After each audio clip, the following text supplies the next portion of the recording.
मैं हूं लंकापति रावण।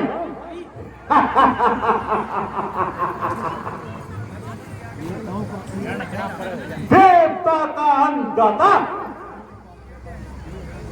लोकपालों का इष्ट देव, दानव विमुक्त और दैत्य का स्वामी,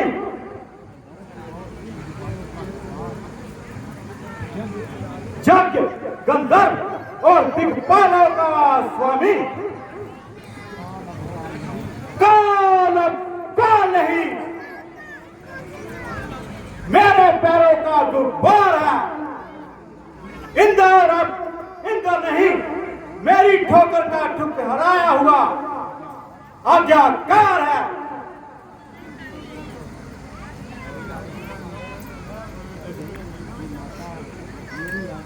विधाता मेरी आज्ञा के बिना संसारिक कामों को करने की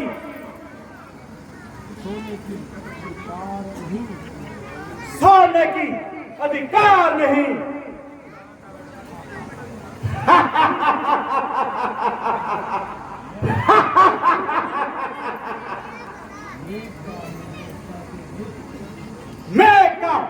मेरी इच्छा के विरुद्ध पानी बरसाने का स्वीकार नहीं है।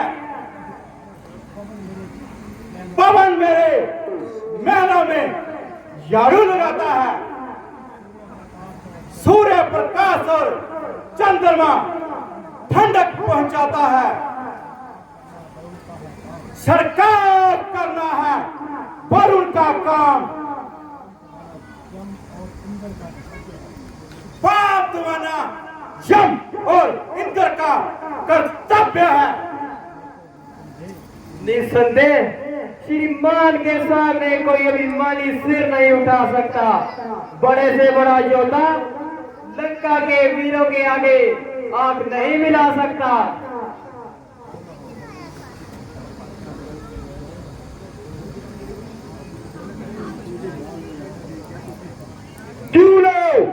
महाराज के नाम पे पर्वतों को हिला देने वाली शक्तियां, श्रीमान के क्रोध में शत्रुओं को जलाने वाली ज्वाला फेंक दिया।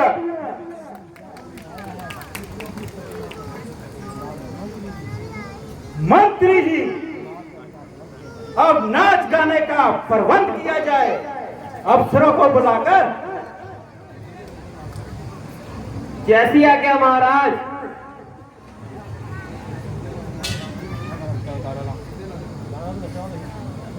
जिस तरह के हालात बने हुए हैं, दिलजीत की मुद्दा है।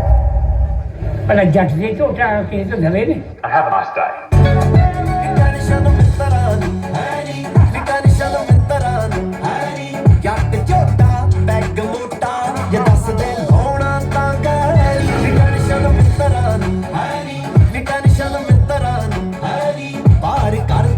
बिना डर तो तू खब्बी सीट ते आदा बरानी बोतला ते चौथा कुड़े गेड़ से फिर चढ़दे नु बिल्लो पुलिस दी रेड से अज कुड़े शोरूम कोले वैरी तारिया आखणे जे ताली आल खाणे ओ छड़ा लिया होणे चर्चे नाले परचे बस चुप करके ही सैरी टेंशन मित्तरां नु हैनी टेंशन मित्तरां नु हैनी जट झोटा बैग मोटा जे दस दे लाउणा तां कहरी टेंशन मित्तरां नु हैनी टेंशन मित्तरां नु हैनी पार कर तो बिना डर तो तू खब्बी सीट ते आवे लोकी कुड़े डरदे आ जट वेख वरदे आ खौफ कुड़े उदां ही बथेरा साडी डांगरा नी चाहे अगे आ गए नी दुनिया ते छा गए डिपार्टमेंट पास टके वाला बाबू सौदा नी जान कुड़े फिरदा यारां तो जट वारदा ਇੱਥੇ ਹੀ ਕੈਨੇਡਾ ਸਾਡੀ ਚਸਕਾ ਨਹੀਂ ਬਾਹਰਦਾ ਜੋ ਕੱਠ ਪਿੱਛੇ ਬੋਲਦਾ ਏ ਬੋਲੀ ਜਾਵੇ ਸਾਨੂੰ ਲਾਜ ਕਦੇ ਹੁੰਦਾ ਨਹੀਂ ਦਿਮਾਗ ਦੇ ਬਿਮਾਰ ਦਾ ਹੋਰ ਬੋਲੇ ਮੈਂ ਨਾ ਬੋਲਾਂ ਤੂੰ ਐਵੇਂ ਦਿਲ ਤੇ अच्छा रंग जमाया, सारे ही दरबार का मतवाला बनाया। हाय मेरी हाथ कट गई। हाय हाय। अरे ये कौन है? जो इस तरह चिल्ला रहा है और सारा ही काश सिर पर उठा रहा है।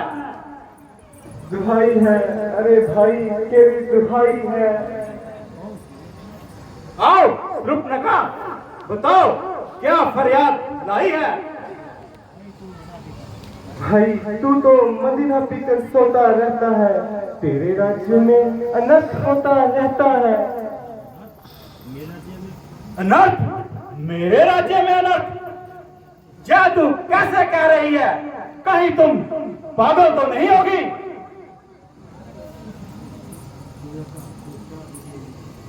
तो क्या तुझे अभी तक पता नहीं कि शत्रु सिर पर आ पहुंचे हैं? कौन शत्रु? किसका शत्रु? मेरा शत्रु? मेरा शत्रु बनकर ब्रह्मांड में जीवित रहने वाला कौन?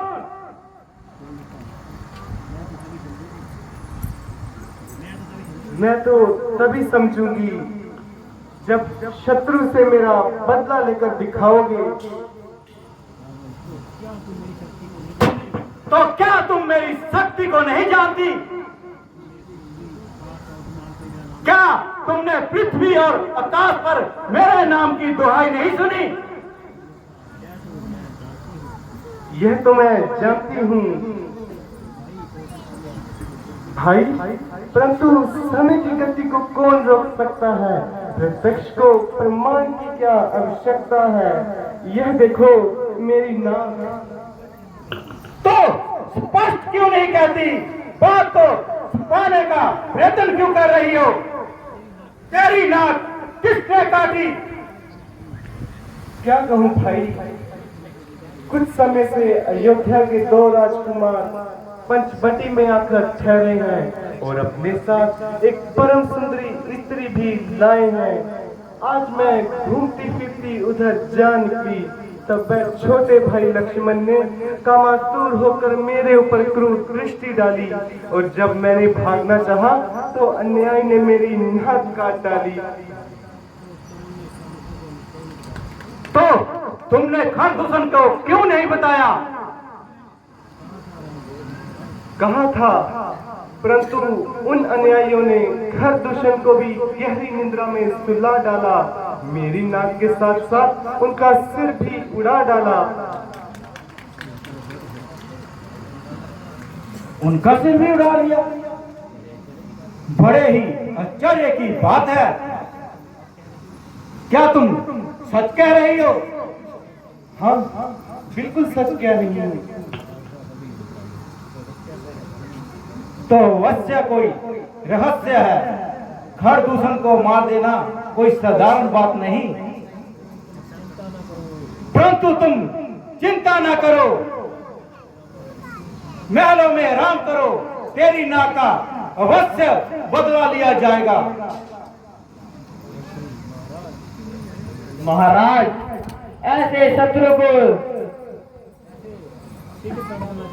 शीघ्र दंड मिलना चाहिए, नहीं तो राज्य में उथल पुथल हो जाएगी।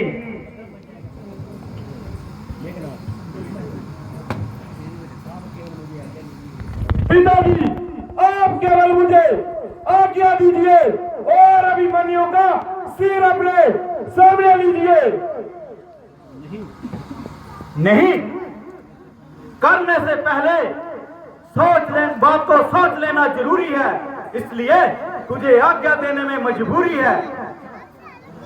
अच्छा, दरबार बर्खास्त किया जाए, सब लोग चले जाओ।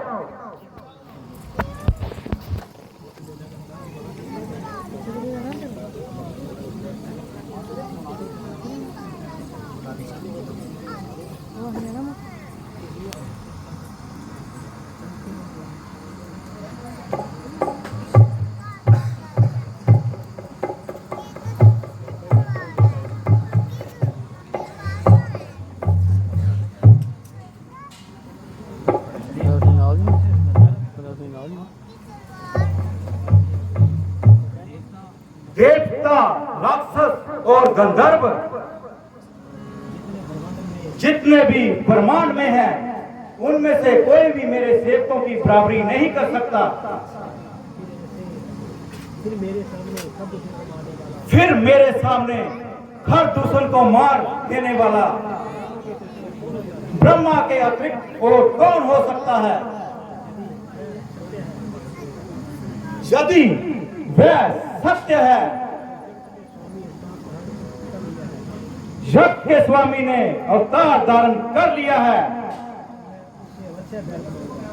तो मैं उनसे अवश्य बैर कमाऊंगा।